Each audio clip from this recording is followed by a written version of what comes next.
Very good morning, brothers and sisters in the Dharma.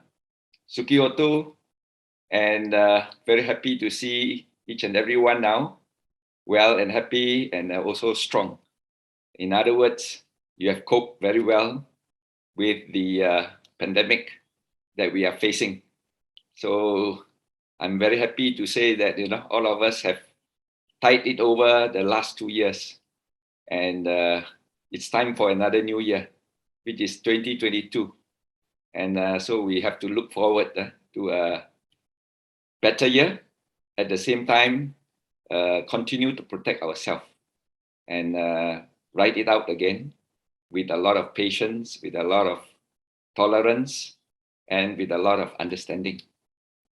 I thought it would be good to look back at the year of 2021, which is the second year of the pandemic after it has the onset in 2020, and subsequently continued to 2021.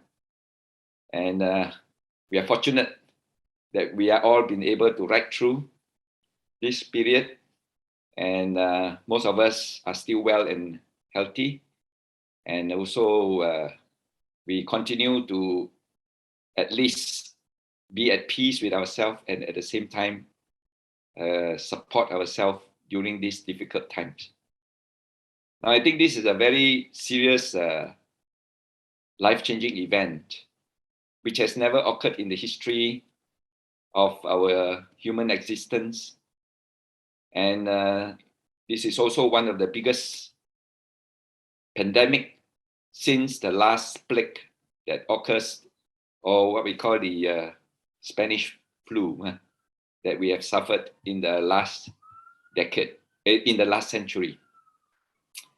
And at the same time,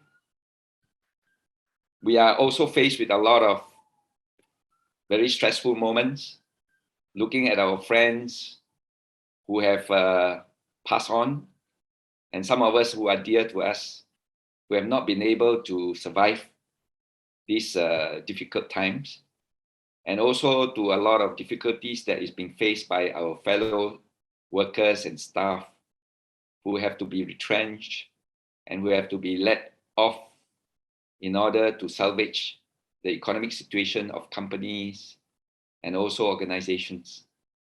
And this stress has actually occurred when our expectations have been disrupted, and we are now faced with realities. And this is one of the challenges that we need to go through.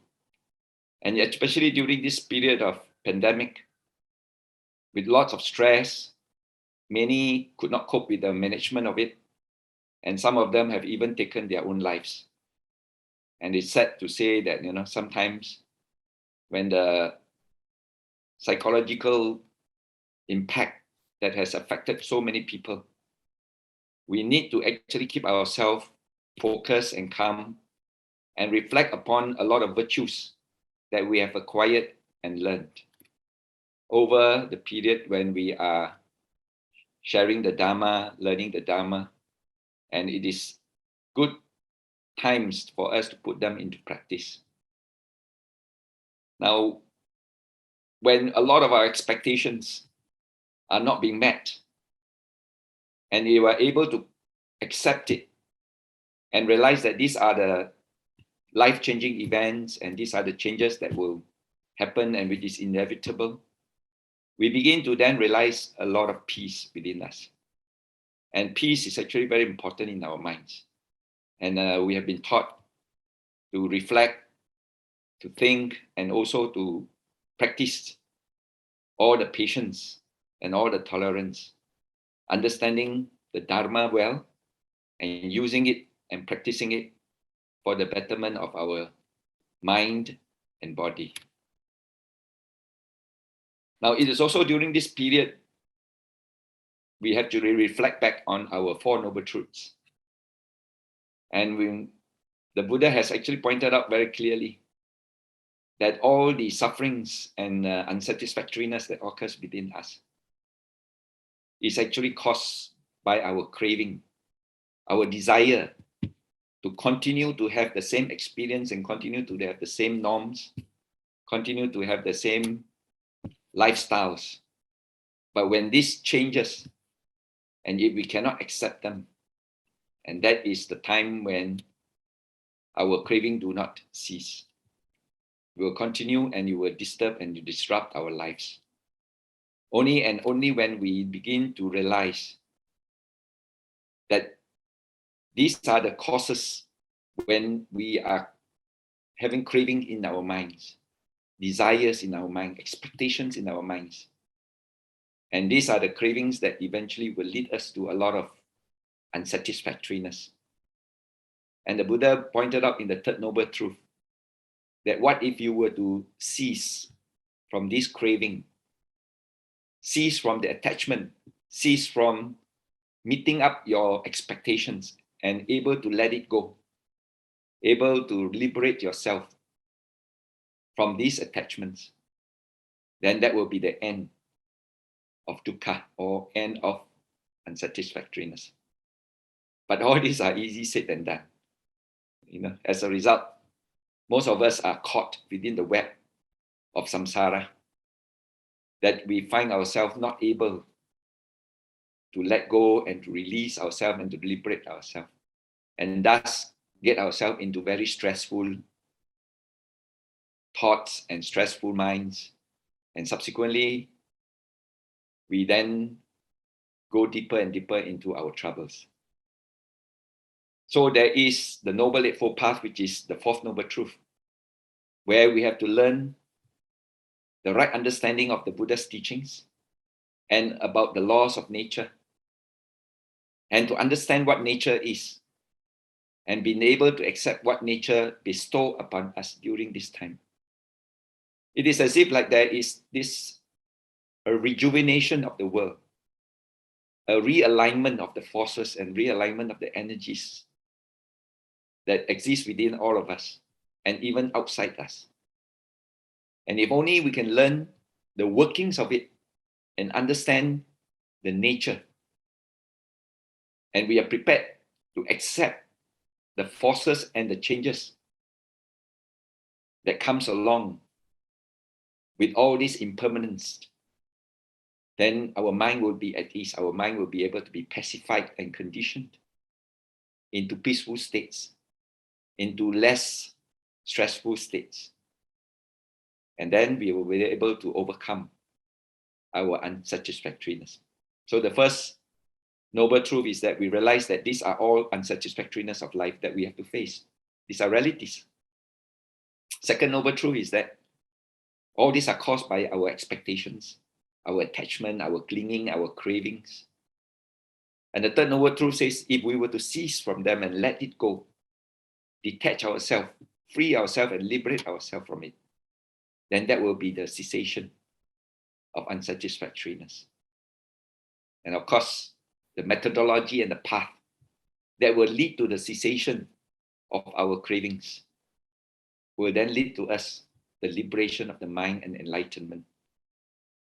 So therefore, this formula itself is highly important during this period of pandemic, when we begin to see all the disruptions that is happening.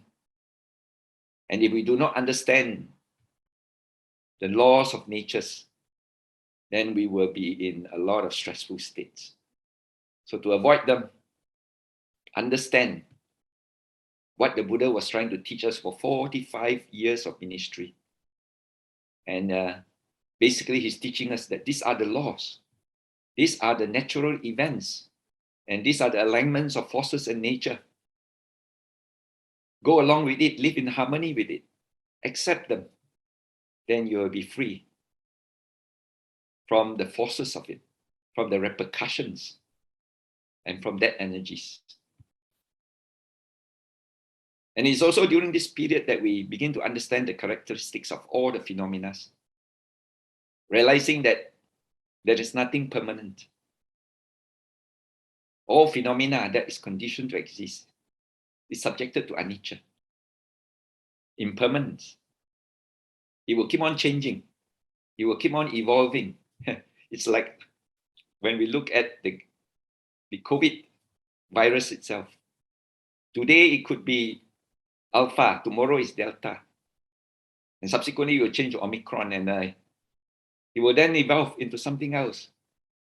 And thus, we must be prepared to see the changes that is taking place.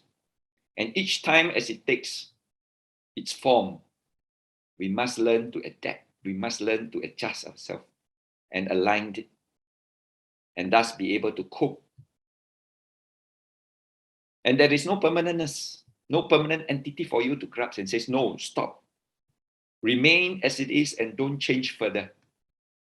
We are going to be disappointed if we have that kind of understanding. Because anatta has practically teach us that there is no permanent entity for us to grasp and hold and says, no change, please. Nature is such that it keeps on energizing and changed. So we must flow along, adapt to it. But if we do not understand impermanence and we want things not to change, then we are going to be unsatisfied. Dukkha will arise in our minds, unsatisfactoriness. So by understanding the phenomena of things, that they are all subjected to these three characteristics, that they are all impermanent. There's no permanentness for you to hold, to grasp. And if you want to hold on to a permanent entity, then you are going to be disappointed and unsatisfied.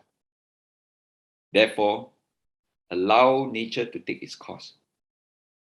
Allow the changes to take its form. And live in harmony with changes.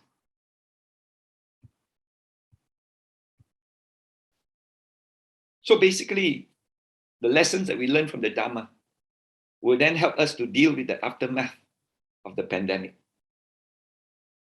It's not going to end very soon.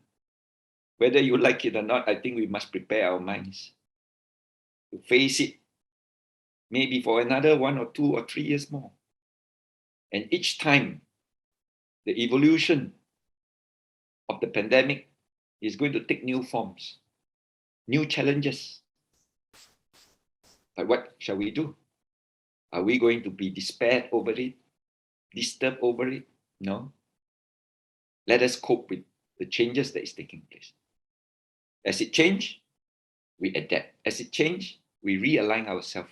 As it changes, we accept what is happening. And thus our minds will be focused, our mind will be stable, our mind will be able to sustain and rejuvenate in order to face all these difficulties. Do you realize that now the world is much more beautiful after undergoing these 2 years of pandemic? As we reflect upon it, we basically begin to adore and begin to appreciate nature. And that we love the blue skies, the beautiful seas and the mountains. And these are part of the beauty of nature. And then we begin to appreciate it more. We want to protect it. We want to ensure that this can last and be sustainable.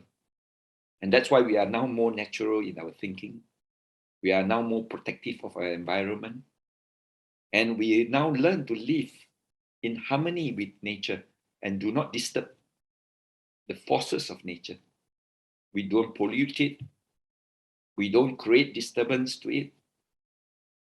And thus, we become what we call environmentalists. And we are lovers of nature as Buddhists. We love nature because that's what the Buddha taught us. Respect nature and nature will respect you. And then you begin to see the green fields. And we begin to appreciate the green fields rather than the brown parched earth, the sunshine. Sometimes we would think of the beautiful times when we were young, when the world is less polluted, when the skies are more blue and the earth is not warming. And we live harmoniously with all the forces of nature. So living in harmony with nature is the lessons we learn from the Dhamma.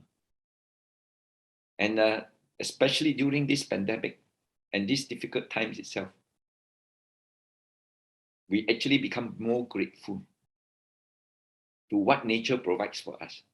And thus, it is our duty and our responsibility to protect it, to do everything necessary and within our means, whatever little that we can do, to offer ourselves the service of protecting the environment, protecting the way of life, protecting the natural forces that is balancing itself. Because nature always finds it's balanced. You touch it, you disturb it, it will then create repercussions. But the repercussion is not to punish you.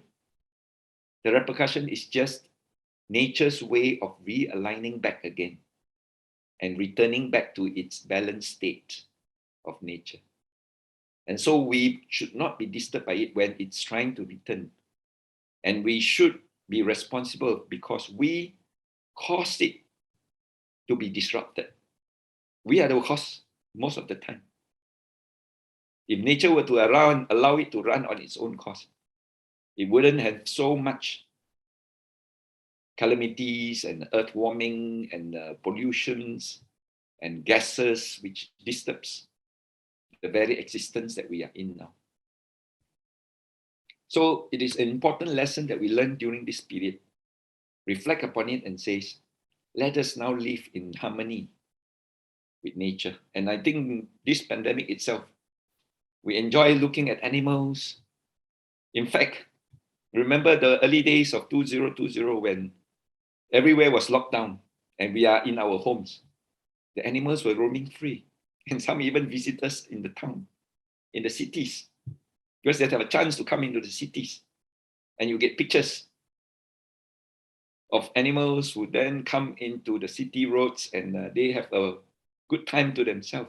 And they reclaim back their jungles and they reclaim back their earth. We are the one who invade their space. And that's when we return back to our cages. They now come and observe us in our cages. It's the opposite way of life. But appreciate. And once we appreciate, then we learn to love. We learn to love the animals. We learn to take good care of them. We learn to protect them.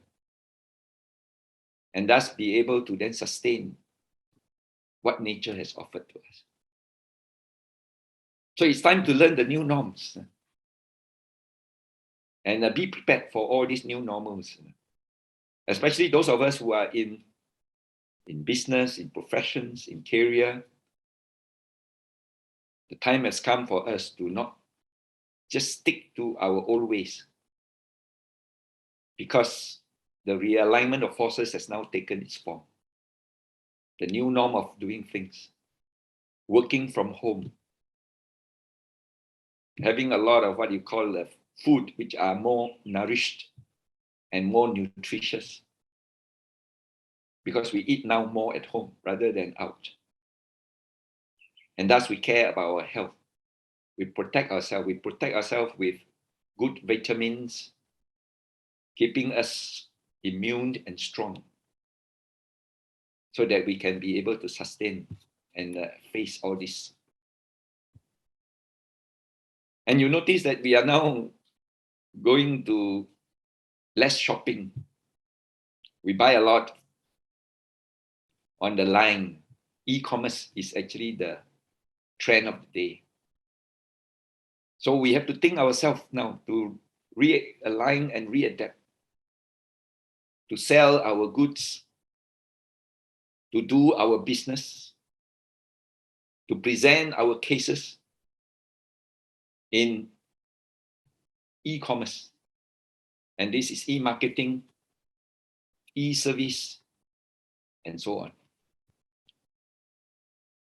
And you will realize that during this period, a lot of times when we could not get ourselves working, we depend a lot on artificial intelligence, which will then be coming with a lot of block data, blockchains, robotics. Although it is our life, it also helps us to do our task better. And a lot of chores, you need not have to crack your heads in order to get things done. You just have to work together with all these equipments and machines. And this is the future of everything. So we must be prepared to accept and reflect that our life will become better if we can accept all these changes and rely less on the old ways of doing things and become clinging and attached and says, no, this was what we usually do. We cannot change. We have to change. Changes is inevitable, whether you like it or not. And I think we learn it very well in the Buddha's teachings, that changes are inevitable. Every phenomena is impermanent. So adaptation is the way of life. Learn to adapt. Learn to be flexible. Learn to be progressive in that sense. And also during this period of time, we begin to appreciate relationships, isn't it? And as we reflect upon the year of 2020 and 2021, we then be appreciative of having our dear ones, our loved ones together with us. Many of our children, or many of our relatives, many of our next of kin could not meet us physically. But we then keep our contacts, keep our communication, probably through the Zoom, probably through the Microsoft Teams, probably through phone calls for that matter. And thus continue to create that relationship, because we as humans, we are basically social animals. And it is also this time that we begin to appreciate the relationships, learn to live with each other, learn to tolerate. They say that during the lockdowns, when you have to see face to face with your spouse, with your children, a lot of people feel it's very difficult, because they say that you have to deal with very close relationships. But this is the way to build up. And many of us survive. And many of us then realize that relationship, especially families, during this difficult time, and the bonds that we create is highly important. And thus we have to develop this spirit of gratitude. As we all know that, we are grateful that many of us have the protection by having our vaccination done, by having our guidelines and SOPs in order to protect us, by having proper systems that managed the supply of food, and making sure our utilities are still working, and that we do not have uncomfortable times, although we are locked down most of the time. So that brings us to what the Buddha taught in the Katanu Sutta. The Katanuta Sutta teaches us that we have to actually have this attitude of gratitude. And because it is a very holistic and very positive relationship that we create, recognizing it. Now, kata means which needs to be done or which has been done, especially that which has been done to oneself. And anutta means knowing or recognizing. That means you recognize what you have done or others have done to yourself. So katanuta means knowing and recognizing what has been done to one for one's benefit. Typical example, we all learned that the Buddha paid respect to the holy Bodhi tree after his enlightenment, a symbol of gratitude. Grateful to the shade and to the protection of the tree that was offered to him during his struggle for enlightenment. And thus, he then paid respect for a week out of gratitude. And we need to also have this sense of gratitude as what the Buddha exhibits. The Buddha has said that, what's the level of a person when you have no integrity? Now, because you have no integrity, then you are ungrateful. Because this ingratitude, this lack of thankfulness, is advocated by rude people, because these are the level of people with no integrity. But if you are a person of integrity, then you are always grateful and thankful for what others have done for you, for what others have provided for you and helped you and served you. Remember, during the lockdown itself, we go to the extent of seeking for help, seeking help for delivery, seeking help for service provisions, when a lot of things were not being able to be conducted. And true enough, there are people who come to our aid. And there are also people who then offer the service to others. You have all these kitchens that were set up in order to provide food, distribution of vegetables to all the needies. And these have created a lot of gratitude and thankfulness, because these people of integrity appreciates what has been done. And thus you yourself will feel that you are also grateful to those who have provided all these services to you. So to be grateful is a very blissful state of mind. So this is the period that we are grateful to the earth, grateful to nature, grateful to environment, grateful to the people who have served us, grateful even to the government who have been working to an extent of providing the right vaccination and SOPs to ensure that the society is kept protected at all times. The Lord Buddha is always full of praise for gratitude. So we must do justice to it. Persons who are always ready to help are rarely found in this world. And let us recall all those people who have helped us. Every day as we think of them, communicate with them, say thank you. Send your wishes, and if possible, reciprocate with whatever help that you can give. But there are those who remember and those who are grateful to those who have helped them. So if we are grateful, surely we will be happy. Now, this quality of gratitude, one must never forget your parents, your relatives, your friends, your teachers, and those who teach us Dhamma. Because at this period of time, many of us are stressed, many of us have seeking for help, for guidance, for advice.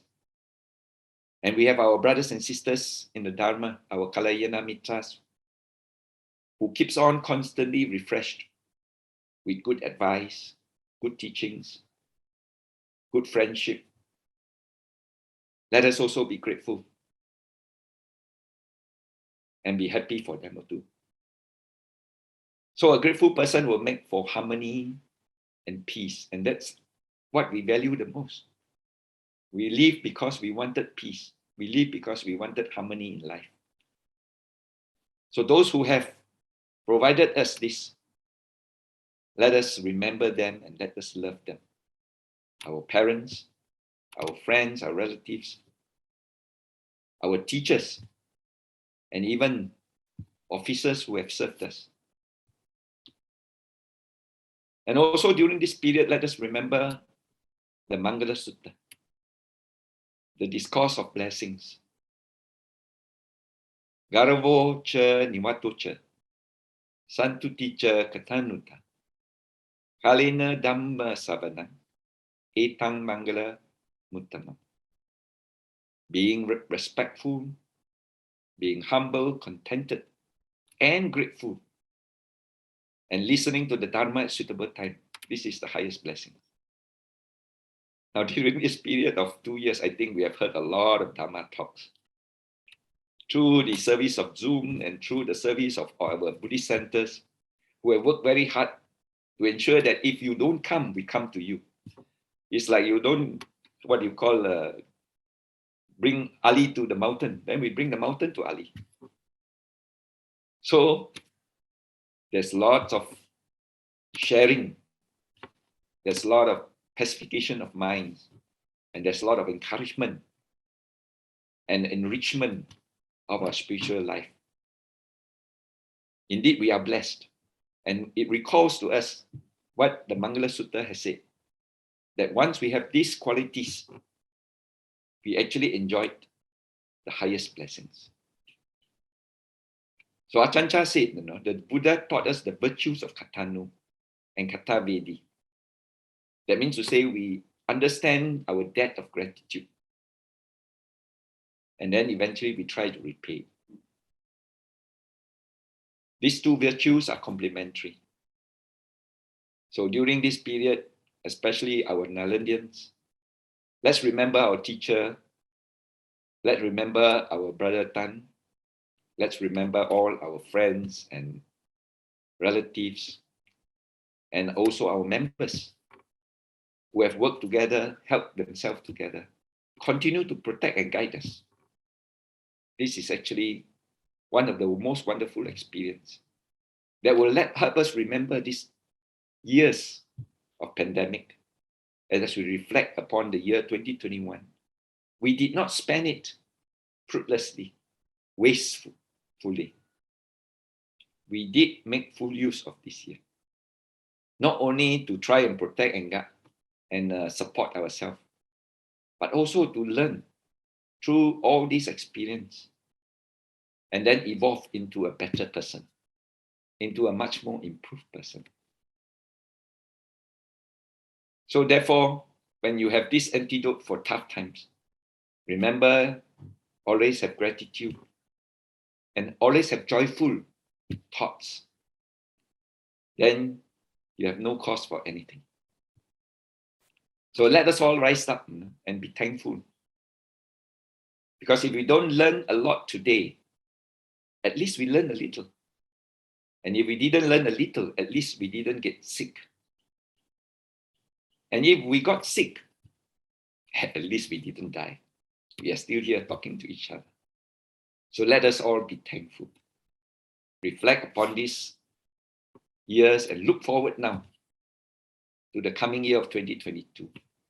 I believe with all the experience that we have gathered, we should be able to ride it out the same way as we ride out 2020 and 2021. And it's good that we keep on continuing this comradeship, this Kalayana Mitraship, that we support ourselves, we support each other, and then we share our experience and to ensure that we remove the stress and difficulties of our fellow beings, and thus develop that sense of gratitude among each and everyone, because this is a very positive attitude, because it's positive thinking, and thus we must be grateful to not only yourself, because yourself is the home, and charity always begins at home. You're also gratitude to a lot of people who have made possible in providing and ensuring that there's food, clothing, shelter, and medicine available even during these difficult times. So as Michelle Obama, he has one favorite famous quote. He says, we learn about gratitude and humility during this time from teachers, including the janitors and the people who clean our streets, the alam flora that actually clean our rubbish and our waste. So we value their contributions and thus treat them with a lot of good respect.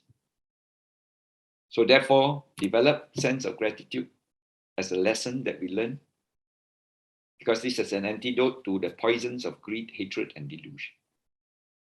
Now, if we have incurred a debt and we owe it to someone, remember to develop this obligation to pay. Do something. Think of something that you can offer and help. Be of service. Call them up even if they are far away. Because gratitude is a response to the kindness that they have bestowed. So happiness brings us gratitude, right? But it is not only happiness that brings us gratitude, it's gratitude that brings us happiness. So therefore, we have a lot of positive emotions. We have a lot of good experience and continue to improve our health because we are grateful to this body who have supported us for this lifetime. And we continue to protect this body, nourish this body, so that it can continue to support us for many more years. Then we can use these many more years to do a lot of good things, a lot of meritorious actions that we can, and be more grateful. And thus, using this mind and body to build up strong relationships and also to deal with all the changes and adversity. So therefore, if you have this grateful heart, it is a magnet for miracles. So therefore, when we have this gratitude, this will lead us to a successful life itself. So continue to have a lot of thanksgiving. Develop your kindness and gratitude. Respond to kindness by developing gratitude. If you can, give some gifts. Respond with service. And only when you have given kindness to others will you know the efforts. Then only you appreciate it. So in this good time in the coming year, think about how you can be grateful to your parents, grateful to your teachers, grateful to your employers for being able to keep you within their employment. Many people have been let off, but you are still in employment. And you still continue, although maybe some of us may have our pay cuts. But at the end of the day, at least we have food on the table. Be grateful to the masters. Be grateful to the leaders. Be grateful to even your adversaries. So with this, I hope that upon these reflections of 2021, let us face 2022 with great zeal and great hope that we will be able to write it the same way as we wrote the last 2 years. Thank you very much, Suki Otu, and may you all continue to live with good health, happiness, and peace.